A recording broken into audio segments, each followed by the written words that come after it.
And New York City Mayor Bill de Blasio is also considering a run. We should know more about that in the next few weeks. And we'll get more into the race for Attorney General in a few minutes. But first, the ripple effect of Andrew Cuomo continues to widen. SUNY Chancellor Jim Malatras resigned this week over news of his past behavior in the workplace and his ties to the former governor. Rachel Silberstein from the Times-Union joins me now with more.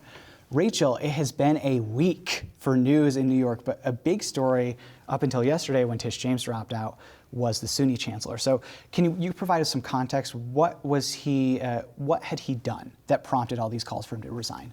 So I don't think it was one thing that he did. Right. I think it was a series of stories and sort of the rapid fire pace that they came out. It was his association with the governor. He's like one of the last top loyalists of Governor Cuomo to still be in a position of power. And he's managed to hang on to his seat because he is appointed by the Cuomo-appointed Board of Trustees. Right.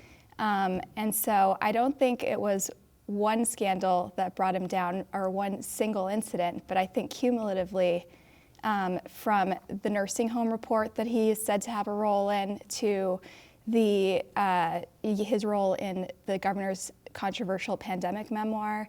And then more recently, there were revelations that he was sort of antagonizing or really contributing to the toxic workplace that prompted 11 women to come forward and ultimately brought down the governor. Yeah, talk to me about this.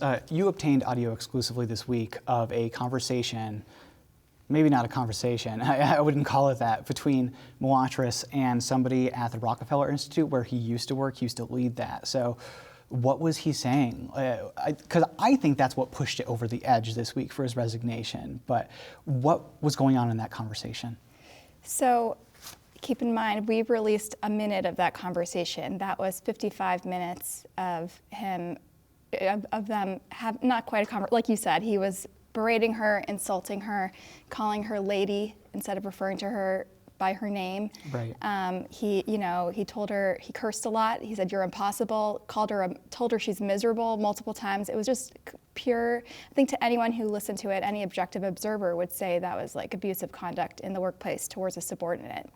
And so I think last week the big news was the Lindsay, there were internal text messages that were revealed that showed he had been sort of disparaging Lindsey Boylan, the first accuser of Governor Cuomo, and he sort of explained it away as a disagreement between colleagues, and right. And he's done this with each subsequent scandal. And then when this came out, I think the Board of Trustees had to do a calculation and wonder, how many other recordings are there out there. He assured prominent state senator Liz Krueger that there wasn't anything else that was going to come out, and that day something else did. Right. And so I think,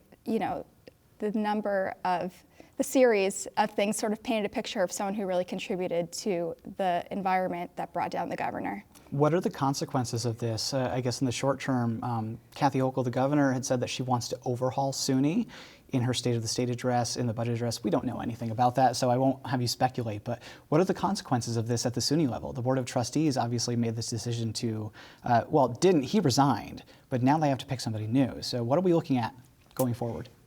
I think now there's a lot of distrust in the SUNY Board of Trustees because they stood behind him, even as there was this sort of like groundswell of opposition and students and faculty. And even when he was appointed, he was sort of shoved into the position by Governor Cuomo without a nationwide search, which was very controversial. And so I think, given that the Board of Trustees has sort of dismissed the will of the students and the faculty who make up the hundreds of thousands of people who make up SUNY's 64 campuses, I think there's a desire for the whole place to be restructured. Yeah. I think the day of, people were already calling for someone to, the SUNY trustees were appointed by Cuomo, and they should be accountable too. Yeah, it's going to be an interesting situation. Yeah. We got to leave it there. It's developing, and we'll see where it goes. Rachel Silberstein from the Times-Union, thank you. Thank you.